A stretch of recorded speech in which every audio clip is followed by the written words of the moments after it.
Assalomu alaykum. Va alaykum assalom va rahmatullohi va barakatuh. Yaxshi turib Muhammad. Alhamdulillah, yaxshi dodo. Ustozing topshiriq bergan surani yodlab bo'ldingmi, ha? Yodlab bo'ldim. Mushuning bilan Qur'ondan 7 pora yodlab bo'lgan bo'ldim. Maşallah, maşallah.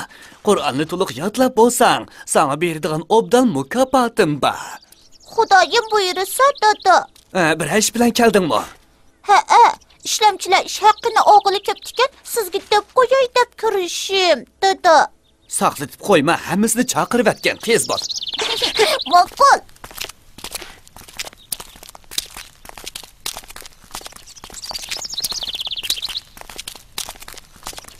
Assalomu alaykum. Qanaqa ahvollaringiz hojam? Va alaykum assalom va rahmatullohi va barakatuh. Xush kelibsizlar. Qani, o'tiringlar.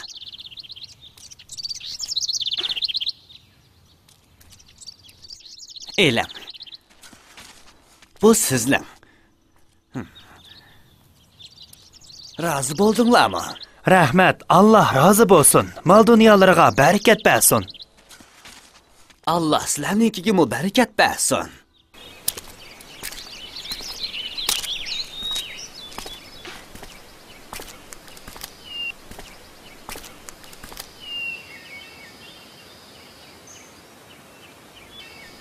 Assalomu alaykum hojam.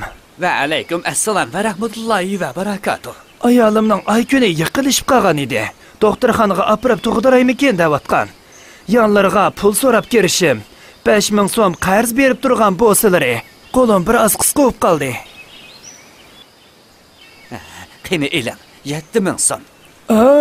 5000 so'm bo'lsa yetadi. Yiningizda tursin, lozim bo'lib qolar.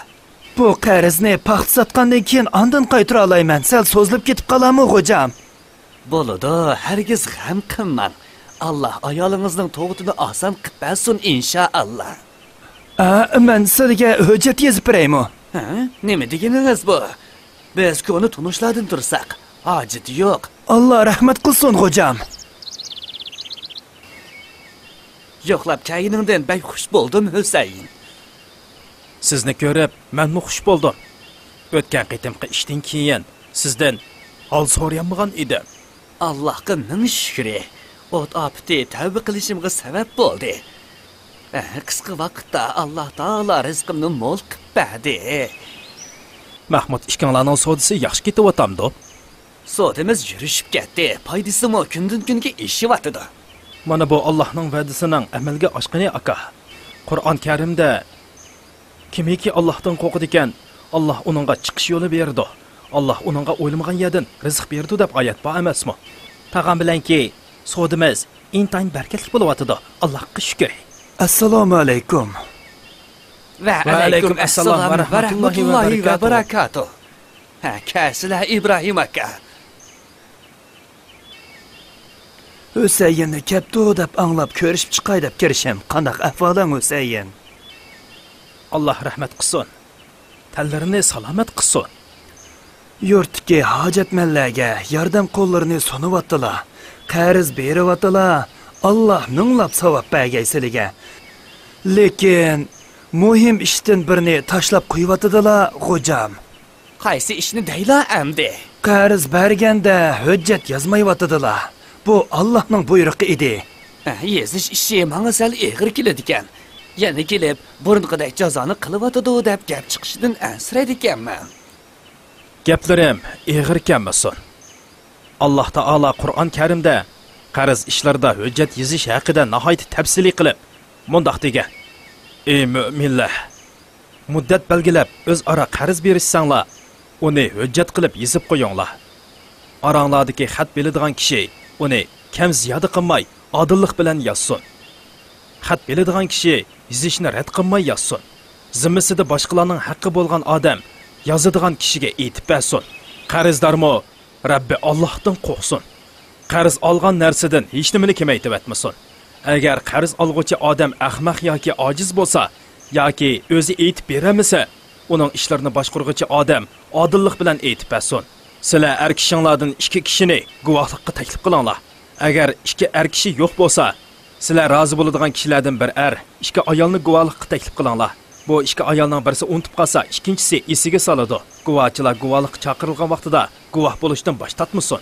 Guvohchilikqa 2 er kishi tepilmaganda, bir er, 2 ayol kishi bo'lsa-mu bo'ladi. Bundaq bo'lganda ish ham oson, ham puxta bo'ladi emasmi? Shuning uchun cho'qim hujjatlashish kerak. Hujjat yozishib yursak, bir-birimizga ishonch qilolmagandek his qilib qoladi ekanmiz. Shundaq emasmi?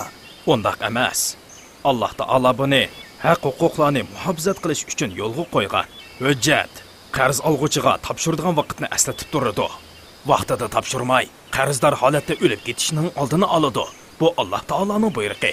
Sal qarashqi bo'lmaydi. Ammo qarz oz bo'lsa, hujjat yozishning, guvohlikdan o'tkazishning hojati yo'qmikin deyman. Shuni men yo'q, albatta hojati bor. Alloh taolo shu oyatning keynidilar. Qarz mayli oz bo'lsin, mayli ko'p bo'lsin, uni qaytarish vaqti bilan qo'shib yozishdan erinmanglar. Allohning nazarida bu eng odillik va eng isbotliqdir va gumonlanmasliginglarga eng yaqindir degan. Bu oyatga qaraganda qarz mayli oz bo'lsin, mayli ko'p bo'lsin, cho'qim qaytarish vaqtini bekitib yozishimiz kerak. Undaqda savdo tijoratdami yozishimiz kerakmi? Yana shu oyatda lekin aranglarda qilishgan qo'lma-qo'l savdoda hujjat yozmasanglarmi, hech gunoh bo'lmaydi. O'z ara savdo qilishgan vaqtinglarda guvohchi taklif qilinglar deyilgan.